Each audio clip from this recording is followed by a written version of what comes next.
Sound check nga natin to, sound check.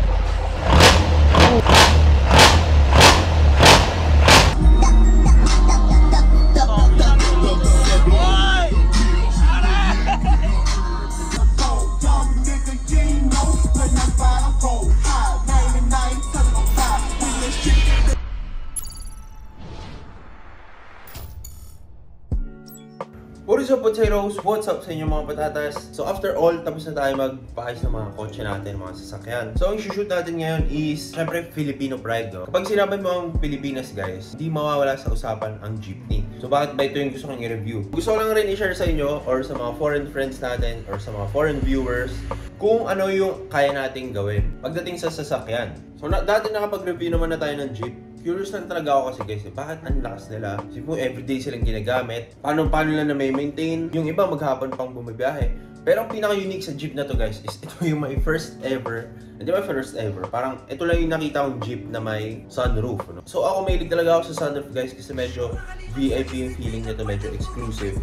Medyo elevated na konti pagdating sa normal na roof, no? May problema nga lang kasi sa akin nag-delete na yung sunroof. Pero anyway, share ko sa inyo ano yung issue ng jeep na to. So, tara, let's go, punta natin sa driving down the hill, kasama ko mga guerrilla. Nagapak parang chitila, pasabog malaos sama kani aming battleground. Weapon is a terrorist. No face, no case, di matrace ang aking place. Play safe, yan ang tanging gameplay. Bang bang, pag ikaw ay snitch, sakto ka, di magmimilis. Bitch please. So ito yung ating host para sa ngayong araw, Pops. First of all pala, anong kwento bakit jeep ang napili mong ano? Ibiyahe? Hindi kasi ano yan, yung history na sa family, parang sali-sali na rin kasi angkan kami ng puro driver din kasi. Pero ano to, sa ito? Hindi, kay Boss Ryan yan. May bossing tayo dyan. Tapos sa akin lang parang pinagkatiwala, kaya driver, tapos yung problema, o yung nagsasabi sa akin. Hindi naman mekaniko, yung may alam lang pero yung ako yung nagpaparating kay boss para kung ano yung gagawin. Ano ba area natin? Marikina? Kogyo Cubao yan, Kogyo Cubao. Kogyo Cubao. Kogyo Cubao, no? Dito talaga sa Kogyo Cubao na mga ruta, yung mga design talaga ng mga jeep dito, mga kakaiba, Pops, no? Oo. Pa-wildan talaga, di ba? Oo, talagang pagandahan, oo. Ano ba yun? May paligsahan ba kayo sa kalisada? Hindi, Ganun, wala. Kasi yung parang makita rin ng mga magpe-phase out na okay naman yung mga jeep, na alagaan naman, hindi para i-phase out kasi yung naaalagaan naman siya ng husto. Tsaka everyday ito ginagamit, Pops, no? Kaya tuwing yung coding namin yan, katulad niya yung coding namin, yan, na-check up ng preno, yan. Ay, yung maintenance din talaga. Maintenance, Hindi lang to basta gamit pala, no? Hindi lang basta biyahe kasi kailangan din, chine-check up mo rin.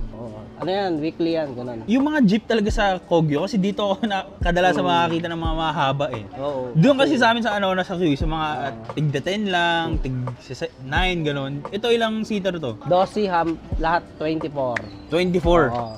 Kasi yung harapan para sa konduktor at saka sa driver na yun. Sikip, no? Oo.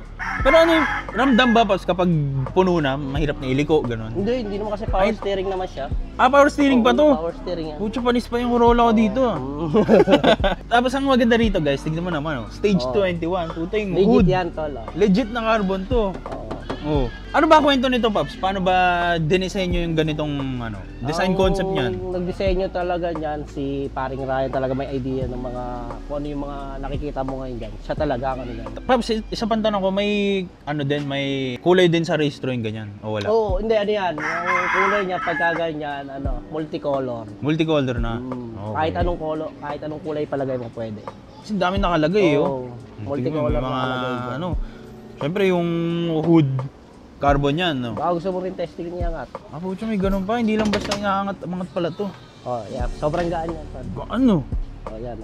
Okay. Uy, yan yung loob niyan. Ang linis din eh. Siyempre. Pagka weekly yan, talagang ginaganyan namin. Papi, totoo ba? Doon kasi sa last vlog ko, sabi nila wala daw radiator cap talaga, hindi talaga nilalagyan. Hindi, kasi mainit. Totoo yun? Mas mabilis siya mag-init. Pero kung nakakulant siya, pwede. Coolant to? Oo. Pero siguro, hindi rin kasi advice kasi parang piit din manakbo pagka yung may takip siya rito. Ay, ramdam talaga. Mahihirapan. Lalo sa biyahe namin, puro ahon, di ba? Oo eh. Yung sa inyo kapag oras na, di ba yung mga nakasabit?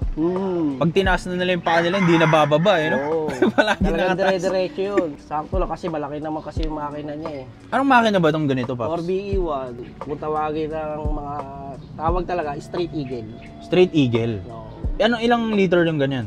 3.0, mga gano'n. 3.0 to. Okay. Tignan mo yung radiator, guys. Oh. Ilang ano to? Ilang rows yan? 5 rows. 5 rows? Tapos, di ba, ang mga Jeep, naka ano siya, mga naka 24 volts. Oo. 12 volts lang to, parang kotse lang din. Ay, talaga? Oo. So, isa lang din ang battery Oo, nito? isa lang. Oo. Okay. 2D. Ah, malinis, guys. So, tignan mo naman. Yan. Hindi mo akalang pampasada. Everyday pumapasada rin to. Oo, araw-araw tol. Araw-araw. Oo. Grabe. Alaga lang talaga, yan mga kasama ko. Kasi hindi ko naman din magagawa mag-isa yan kung wala rin yung mga konduktor ko, yan, mga yan. Pakinggan natin yung sound trip na ito, guys. Sound check! Sound check mo yan.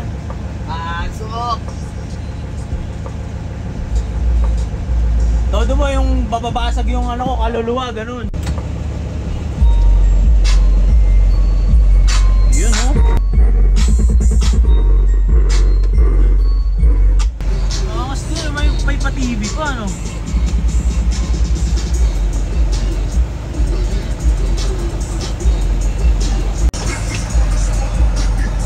Okay, buksan natin yung TV, guys. Tignan natin ano mangyayari dito.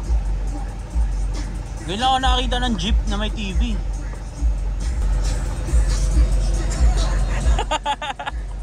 Shoutout, shoutout!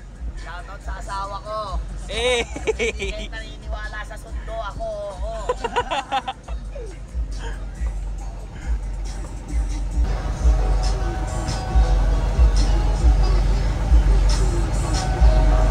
Money. Pwede mag-video okay yan. Pwede mag-video okay dito.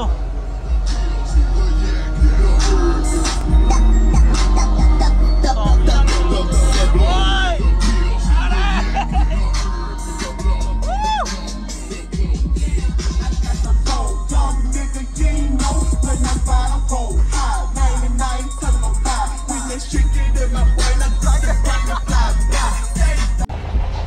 Okay, tapos dito guys, labas muna tayo. Dito na Corolla taillights pa to. Oo, pang big body. Big body nga no. Ang big Yung body. Corolla talaga ang kadalasang ginagamit eh. Na taillight. Sa Morales, ganyan.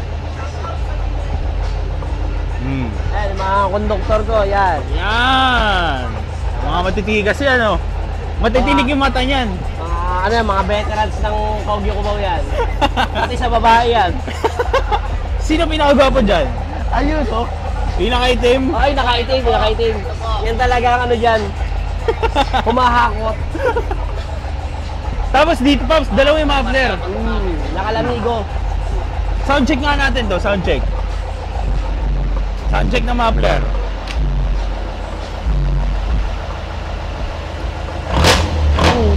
Oh.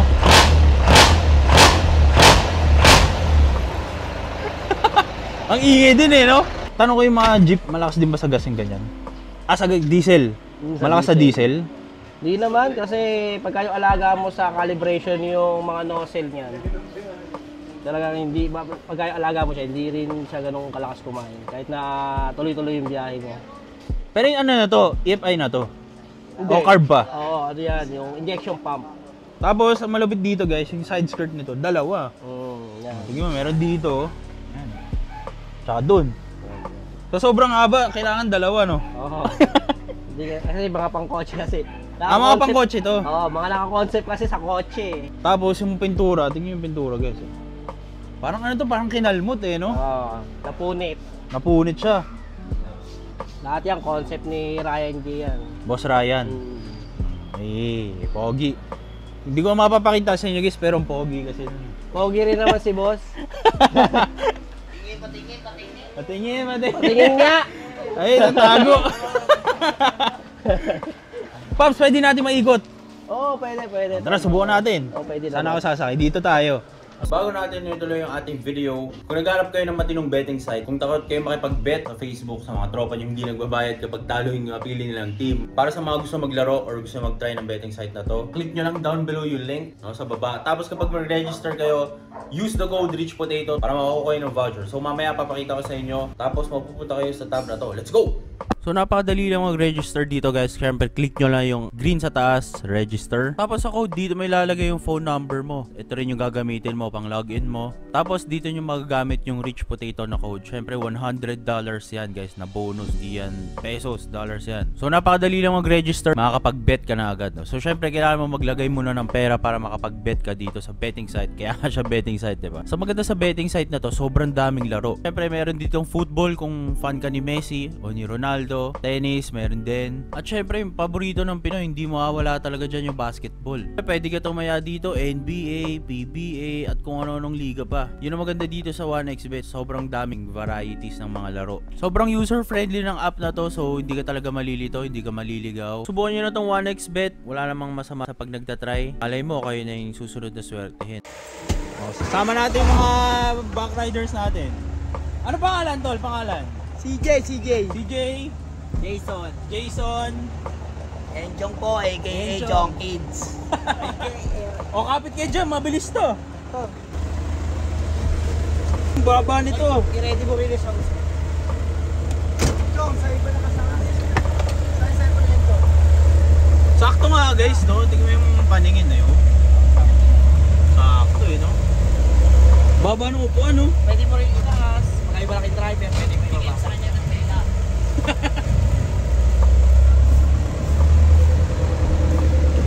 Geng. Pero ang liit talaga ng nakikita ko, Pops, no? Yan ang hindi ko makikakaila. Sadyahan lang. Siyempre, sa tagal ng driver, puro jeep na hinahawakan, kaya basic na lang yung ganyan nakikita.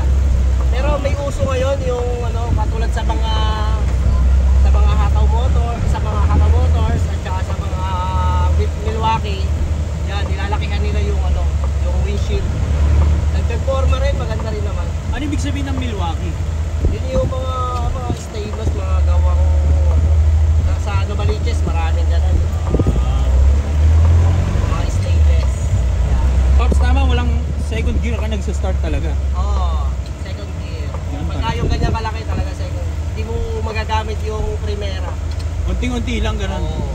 Kahit nga parang kadahin mo to ng Tresera, pwede. Number 3. Paanda rin sa Tresera? Oo. Pwede pa rin? Kaya. Yan, diba yan. Kaya nakaito tayo Tapos, yan, Tresera yan. Segunda, tapos Tercera. May dapat rin yan. Sobrang lakas sumakay na kaya yun. Ganun. Parang kadahin.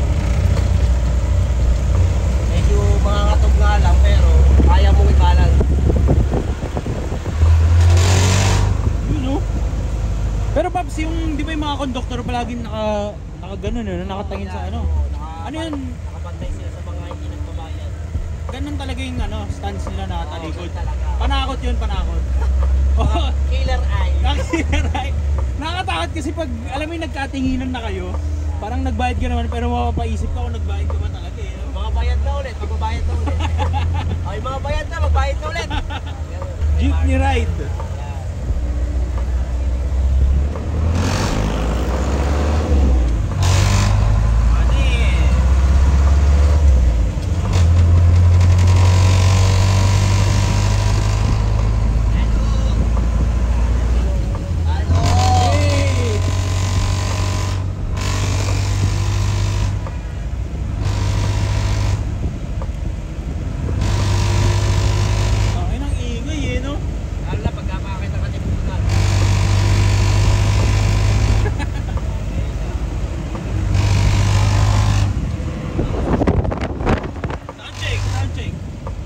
Pakiramdaman natin yung ano.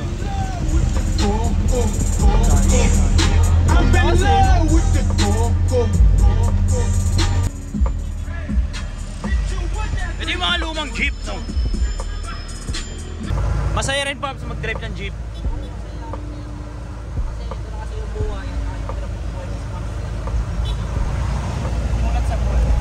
Tapos yung sunroof na yan.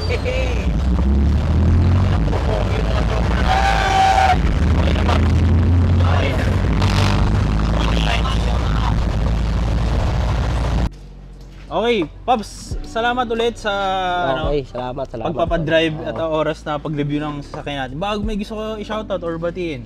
Yun, shoutout ko lang yun. Yan, yung unang-una, yung boss ko, yan, na nagtiwala sa akin pa dyan, kay Amdu. Tsaka sa mga nakakilala sa amin, sa mga tropa, sa tropa namin. Yan, mga konduktor ko, yan, si Jason, si CJ, si... Pakilala natin mo isa-isa. Yan, si Jason, yan, mga konduktor. Describe mo yung ano. Yan, ito yung pinaka-babaero sa amin. Maganda, magaling naman sila, pare-parehas naman. Pare-parehas naman sila magaling. Tsaka masikaso sa jeep. Kasi hindi naman namin mapapanatiling ganyan yan, kundi sa amin lahat na tulong-tulong din. Okay. Yan, o. So, ikaw baka may gusto kayo shoutout. Shoutout. Huwag mo idigit. Ba't lumayo yung mga tropa mo? Kayo muna, uy. Bigay mo, shoutout. Shoutout sa Team Osbag at Street Kids. Salamat. Unang-una sa lahat, sinashoutout kita. Isis. Hindi sila naniniwala sa sundo ako. Maraming salamat. So yun lang guys, sana na-enjoy yung video natin na to. At next time magre-review ulit tayo ng mga ganitong kotse, mga unique, no? Kasi bira natin makita yung mga ganitong buo ng kotse.